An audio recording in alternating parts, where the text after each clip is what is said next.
Hey guys, it's Josh from the Rock Church, and man, I'm sitting here with Jake, and I'm so glad that you are with us, that you're part of this Made for More online class that maybe you're going through as an individual, maybe you're going through it with your small group or your ministry team.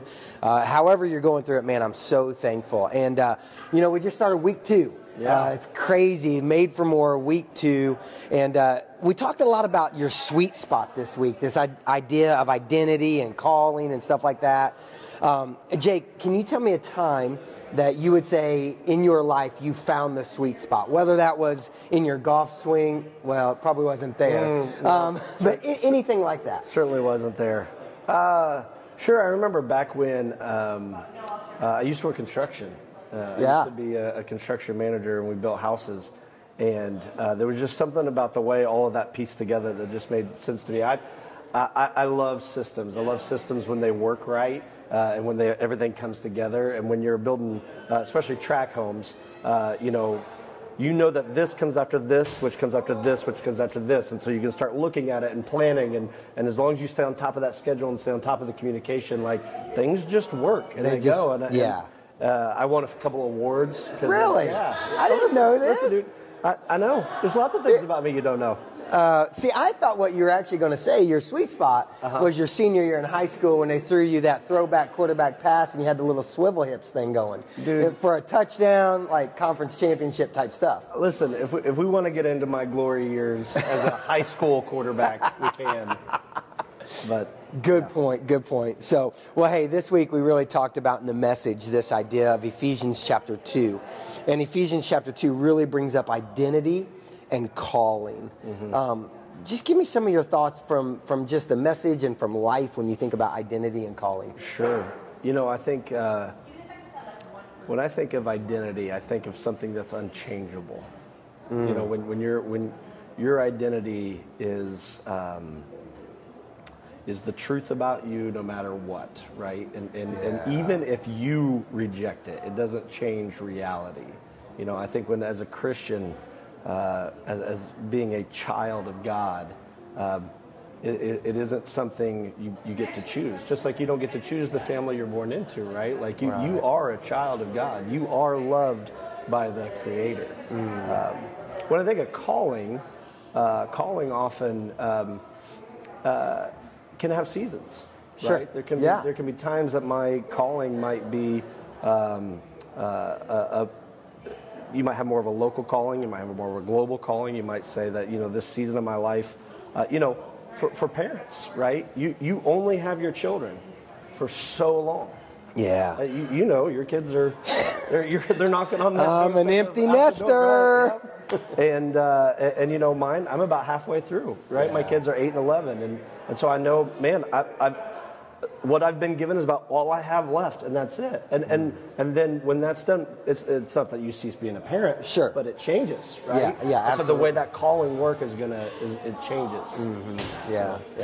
That's good, and I love the mix there because identity doesn't change, calling can. And I think that fits so well into Ephesians 2:10, where it says that we are masterpieces in Christ, created to do the works that He called us to do. And so, over the weekend we talked a lot about this idea of you are called to be more, you're called to do more, and you're called to go more. Just talk about the be more for a second, specifically on this idea that you're a masterpiece. Because I do think sometimes we forget that we're actually a masterpiece of God. Yeah, I love, one of the things I love doing is reading different translations of the Bible, right? Because I don't read Greek, right? So I have to rely on others that do to kind of give me some of the nuances. And one of the translations talks about how we are the poetry of God. We are the artwork of God. And when you paint a masterpiece, you don't hide it under a rock. That's right. You don't wrap it up and put it away in the warehouse. When you paint a masterpiece, you show it off. You charge people money to see that thing, right? And to think that is the way that God views each of us. That somehow we are the art hanging on His refrigerator, right? Like we are the thing that He is showing off. Like that is man, that should tell you a lot about your identity. Yeah, and I think so many times we look at it like that artwork and we're like, oh, it's such a bad piece of artwork. But as a parent, I cherish it. You go to our Christmas tree, our Christmas ornaments, they're incredible because that's my child doing That's right. Yeah. Yep. So, and now that's how we are with God. That's right. Let's take this next question. Let's combine this idea of the do more and the go more. Because the do more is this idea that he's got things for us to do. Go more is, well, then how do we go out and we actually do them? So what would you say to the person, whether that's the mom who works and is also a mom, or the mom who stays home, maybe the dad who works or works from home, or whatever it might be? How would you really challenge that person to really think about God's got things for them to do and how they can walk in them and go and actually do them? I think one of the beautiful things about this verse that we're like honing in on, it says that God has prepared in advance these things for us to do, right? So to me, it is there's like a matter of reliance there. You know, that there's I don't wake up in the morning and get an email from God with what I need to do, right? There's a relationship there that I need to lean into as He influences my life and what I'm set out to do. And so, you know, no matter where you're at in life, you know, whether you're you work from home or stay at home or you go to work every day, we all need to lean into that reliance on God, that relationship with God. You know, I know we talk a lot about at our church about first things first, right? Like God is first. That's it. That's what it's all about. It's all about that relationship. We make Him first in our day. He's the thing we pursue, Him above everything else. So that's the first thing I'd say, is that realizing like it's all about God and it's all about our relationship with Him.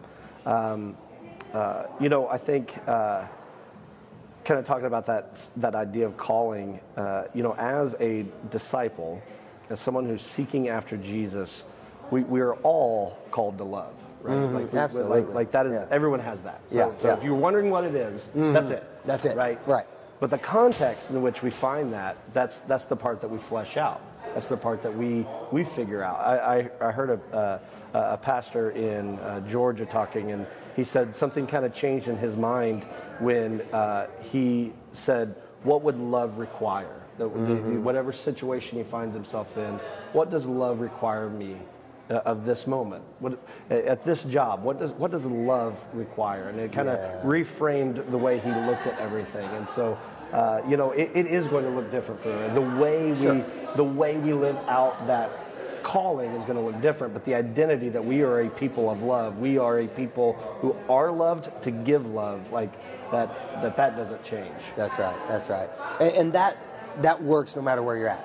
If you're a student at school, if you're somebody at work, or if you're at home with your family, there's good things for me to do, things that God has prepared for me to do, and if I'll look at it in this idea that the people I'm coming in contact with, they matter. That's right. And I need to love them, well, just do whatever love would require in that moment. That's right. And that might be giving some grace, it might be giving some truth, it might be coming alongside and helping them out, whatever it might be. What does love require? So that's good. So, well, dude, I appreciate this. And again, man, thanks for jumping into week 2 of Made for More.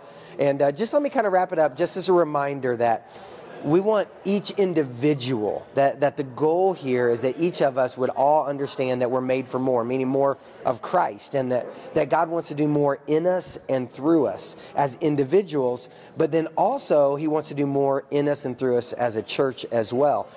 So we heard a lot this week about how to be more, do more, and go more as an individual, but then also as a church, how we really feel like God has positioned us to be more and do more and go more. And we're really wanting everybody to get on board and have those fresh conversations about what God is actually calling us to do as a church. So thanks for being a part of this. I want to kind of wrap up just this with just one last video, and that's just going to be a testimony of another family of how they are seeing that they are made for more. I'm Manning Feldner. Brett Feldner. I have a beautiful wife, Jill Feldner, and I have 2 boys, 18-year-old Manning Feldner and Miles Feldner, 15-year-old. We started going to the Rock. I think it was either the Sunday Josh first started, or maybe the Sunday after that, somewhere right around there. And I think that's 4.5 years maybe. And it's been a great experience. I would say, to me, it's the body of the church and both the leaders and the love that is shown here. It's really sincere. There's no put on. There's no cliques here. There's so many different people here, so many different walks of life, and the way this church shows love for people, and the way that this church loves their community, and most importantly, this Jen.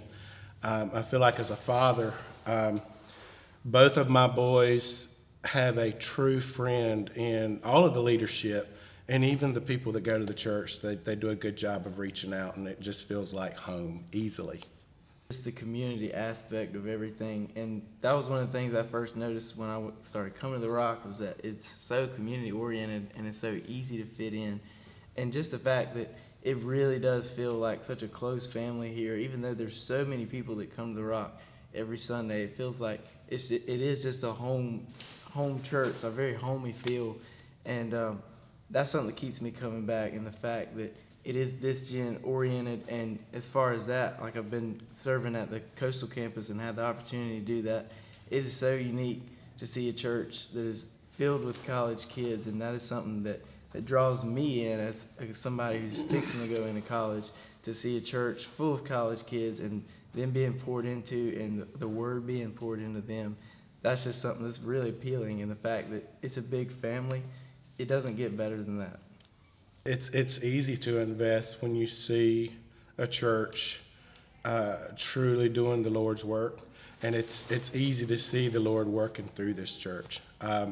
It feels right. It's just an easy thing to do, and again, to see the love poured out in the community and to the body of the church is just very comforting and satisfying. To me, that really, I take it very just simply, and that means that you're made to be 100% the best person that you can be. And I honestly think of something my grandma tells me all the time, and she says, wake up every single day and do the absolute best you can. And that's something that I really see. And 100%, she's an awesome woman and a godly woman, and she reads her Bible every day, and she's 100% living for the Lord. And when she says that, I know that means diving deep and getting deep into your faith and testing and seeing what all you're about, and really just 100% waking up every day and being the best person that you can possibly be. When I hear Made for More, I think it means that your potential is never fully tapped, that God has huge plans for you, and that we get caught in the norm, the everyday life, and God has a plan. He's had a plan for us from the very beginning, and I think it's important that we continue to search our talents and just follow God's calling to do more, because there's always more that we can do for His kingdom. Maybe when you see the Rock in 5 years, what do you see going on here? I see a lot of cool things, because even right now, and the way God's working in this church blows my mind. Almost every Sunday I come here, and to imagine 5 more years, I can only imagine that it's going to be far greater than what I can imagine. And as I sit in this room, I keep coming back to how cool it's going to be that this room's going to reach the community and the people it's going to reach. And I think the church is going to be a super awesome place in 5 years, and I just can't wait to see it. It's hard to cast a direct imagine, because I know whatever I'm thinking, God's going to go above and beyond, and that's something that's really cool just to think about.